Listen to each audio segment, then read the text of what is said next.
Hello everyone, I'm Amos, also known as Bruce. I'm a junior at Bennett High School. Yeah, that's me.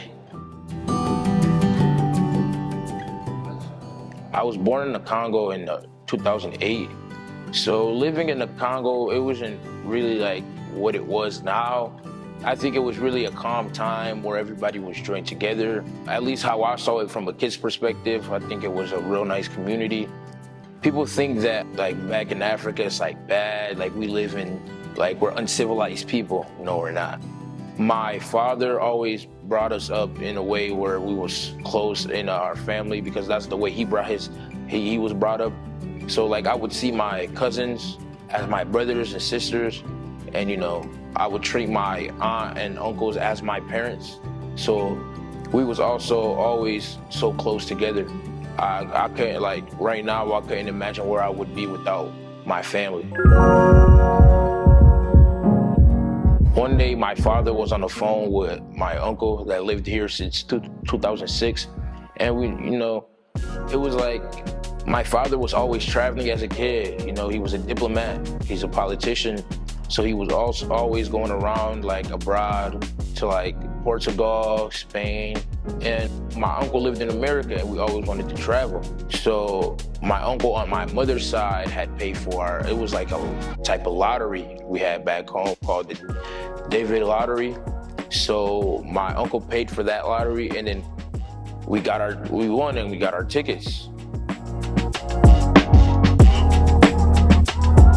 So what was it like living in America? When I first got to America, I landed in New York City. You would look around and see a lot of cabs, which we didn't really have over there. It was packed streets where I was a little scared of it. Tall buildings, skyscrapers.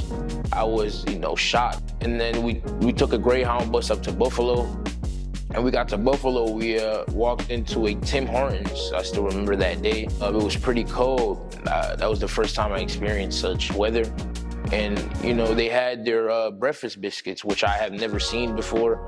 Mind you, I was 7 years old, and there's people speaking a language I didn't understand. So I knew I was up for a challenge. So my first school was Waterfront Elementary 95, where I had an amazing teacher for first grade, Mrs. Glom.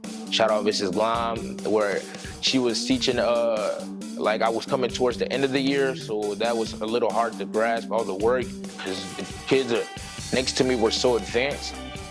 But in second grade is where I really started getting the hang of it because I had an awesome E&L teacher, Mr. Cullen. I believe he still works at 95. Shout out Mr. Cullen. That's the person who really taught me the English language. Once I learned English, it was like the game is on now. So when it came to high school, I've heard of Bennett, a lot of different schools actually. I've heard about Bennett's football and how they went to the state championship, got a little short. But I came here my freshman year and that's when we won it. That's when we took it to the top, got our championship ring. Even though I came here for football, I found out that Bennett had a really great technology program. We have different majors here. Personally, I picked the P-Tech major. This summer, I worked in the Student Technology Leadership Program, which was also given to me through P-Tech, through somebody that I work with, Miss Erin, or as we call her at Bennett, the P-Tech lady. She introduced me to the Student Technology Leadership Program, where I worked with Mrs. Brianna Pride, Mrs. Guido, and Mr. Sir LaSouth, who was my kind of like supervisor. But what I did was I wrote your acceptable use policies into videos so it wouldn't be too boring for students like me who are easily distracted. I had grade pre-K to second grade. So that was pretty hard because like you have to think in the mind of a pre-K'er. Like you have to become a second grader to think about what you would like to see in that video. Being at Bennett has given me so much experiences that I know will prepare me for my future.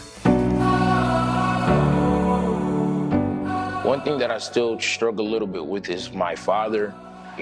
He's a politician in Congo. I know that, he's doing it for us to set a better life for us. but it's also a struggle because I don't get to see my father that much. It's like my father was my role model growing up. Like he still calls me his best friend. I believe that he is my best friend because I am so close to my father. Especially during this time now, the Congo is going through really tough times. You know, free Congo, it's going through some tough times, but I know that some good things are coming around the corner. So what's next for me? I would actually like to go into more a tech job. You know, I do play football, so if God does take me down that path, I will take that path. But I am leaning more towards a tech job. I want to go to college for cybersecurity. You know, get an undergrad, take some software engineering classes. I want to be a cybersecurity data analyst. When I look back on my past experiences, I know I've been through some tough times, but I know that the light will shine through and it will continue to shine through beyond the years.